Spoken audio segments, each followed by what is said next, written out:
आएगा वो दिन जब नीतीश कुमार ने शराबबंदी का ऐलान किया। तब उन्होंने इस बात को सोचा भी नहीं होगा कि उनकी शराबबंदी उनके ही तंत्र से हार जाएगी। उनकी यह शराबबंदी सैकड़ों लोगों की मौत की वजह बन जाएगी।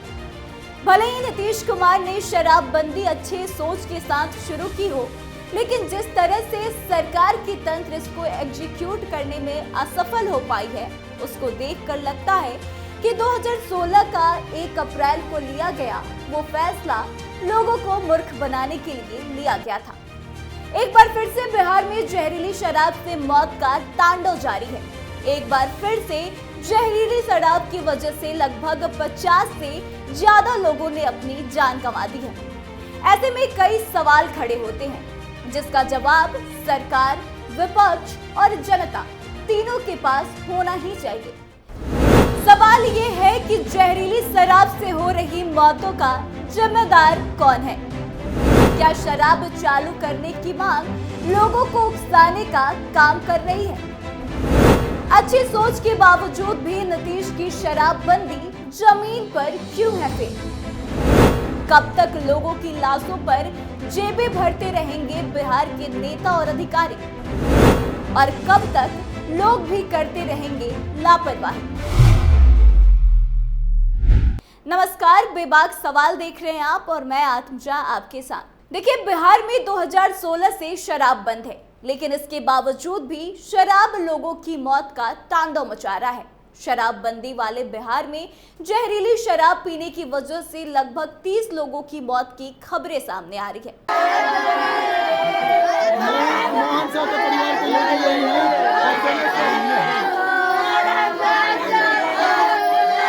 लेकिन आप गांव वालों से जाकर बात करेंगे तो वहां की जो स्थिति है उससे यही अनुमान लगाया जा रहा कि अब तक मृतकों की संख्या 50 पार कर चुकी है। और सबसे बड़ी बात है कि शराब बंद करने वाली सरकार हर बार जहरीली शराब से हुई मौतों के बाद शांत हो जाती है और इस बात की चर्चा चलती है कि शराबबंदी की समीक्षा होनी चाहिए। लेकिन कोई इस बात पर ध्यान नहीं देता कि आखिर शराबबंदी को सफल बनाने में कमी क्यों आ रही? आखिर नीतीश सरकार का तंत्र इतना मजबूर क्यों है? यह पहली बार नहीं है जब बिहार में शराबबंदी से लोगों की मौत हो रही है। इसके पहले भी महागठबंधन की सरकार में बिहार में शराबबंदी से लगभग 75 लोगों की मौत हो गई थी। उस वक्त सरकार में नीतीश कुमार के साथ तेजस्वी यादव भी थे। ऐसे में किसी पर्टिकुलर सरकार या गठबंधन पर सवाल उठाना एक तरह से गलत होगा, क्योंकि सरकार में चाहे जो भी हो, शराब से मौत का सिलसिला तो जारी है। सवाल उठना चाहिए कि जिस तरह से शराबबंदी को एग्जीक्यूट किया जा रहा, उस पर सवाल उठना चाहिए, क्योंकि सरकार किसी की भी हो, सरकार की तंत्र के कुछ लोग भ्रष्टाचार करने से पीछे नहीं हटते। जब शराब से जुड़ी कोई भी घटना होती है तो थाना अध्यक्ष, चौकीदार जैसे लोगों पर कार्रवाई कर दी जाती है। लेकिन जरा सोचिए कि बिहार पुलिस के तंत्र में एक चौकीदार और थानेदार की क्या ही हैसियत है? क्या ऐसे लोगों पर कार्रवाई करने से इस तरह की घटनाएं रुक जाएंगी? राज्य सरकार की तरफ से कभी भी जहरीली शराब बनाने के पीछे जो बड़े बड़े तस्कर हैं या प्लेयर हैं, उन्हें गिरफ्तार नहीं किया जाता। वहीं विपक्ष की भी बड़ी भूमिका होनी चाहिए कि अगर सरकार समाज सुधारने को लेकर कोई बड़ा फैसला लेती है तो उसके सफलता के लिए पूरा काम करे, ना कि केवल बयानबाजियां करे। आपको याद होगा कि पिछले कुछ दिनों से ऐसा देखा जा रहा है कि बिहार की राजनीति में प्रशांत किशोर लगातार शराब खोलने की बातें कर रहे हैं। वहीं दूसरी तरफ कुछ ऐसे भी नेता हैं जो बार बार शराबबंदी की समीक्षा करने की बातें करते हैं। ऐसे में इस तरह की मांगे भी लोगों को उकसाने का काम करती है और लोग इन्फ्लुएंस होकर शराब और पीने लगते हैं। अगर आप गौर करेंगे तो देखेंगे कि शराब से जिनकी मौतें हुई हैं वो उतने पढ़े लिखे नहीं हैं कि वो सही और गलत में फ़र्क समझ पाएं। ऐसे में कहीं ना कहीं नेताओं की तरफ से की गई बयानबाजियां भी उन पर बड़ा असर डालती है। ये तो साफ है कि बिहार में शराबबंदी एक क्रूर मजाक बनकर रह गया है। बिहार की आबो हवा में एक कहावत अक्सर तैरती रहती है कि बिहार में शराब भगवान की तरह है, जो दिखता नहीं पर हर जगह होता है। लेकिन इसमें सुधार की काफ़ी ज़रूरत है। कहना तो ये चाहिए कि शराब शैतान की तरह है, जो दिखता नहीं पर होता हर जगह है।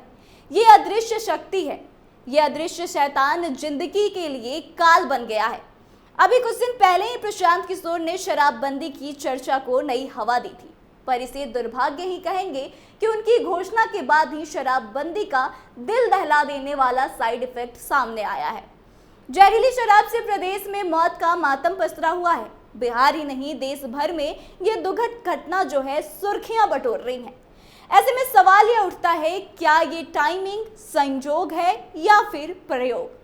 इस सामूहिक मौत ने शराबबंदी को लेकर फिर से एक बार उबाल मचा दिया है।